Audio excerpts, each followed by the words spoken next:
Chapter 2, Lesson 2. Kapitel 2, Übung 2. Grips. Griffe. There's no right or wrong grip, Es gibt keinen richtigen oder falschen Griff. just the grip that is most efficient. Nur den Griff, der am effektivsten ist. The grip determines the angle of the racket face, Der Griff bestimmt die Richtung der Schlägerfläche and the angle of the racket face determines the angle of the racket path. und die Richtung der Schlägerfläche bestimmt die Richtung des Schlägerwegs. If you don't change the grip, Wenn du den Griff nicht änderst, you have to change the wrist. musst du das Handgelenk ändern.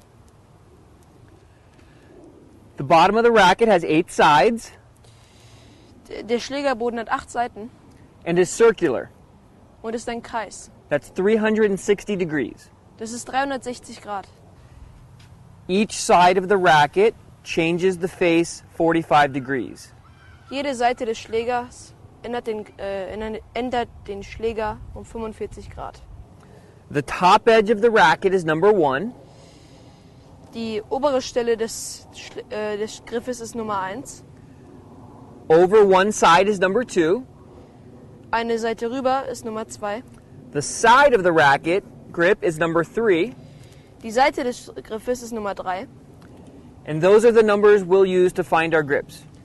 Und das sind die Nummern, die wir suchen werden, um unsere Griffe zu finden. To find our grips, we use a line from the base knuckle of the index finger to the bottom of the right palm pad.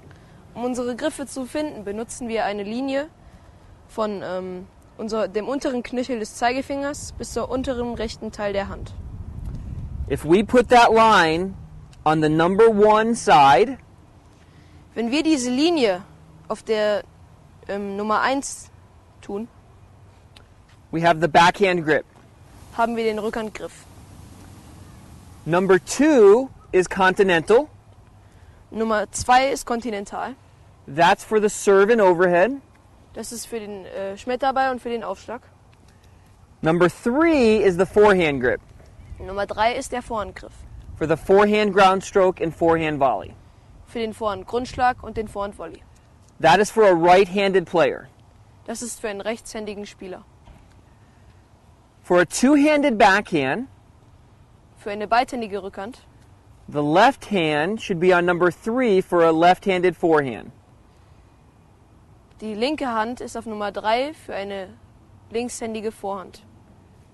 So to review, Also nochmal.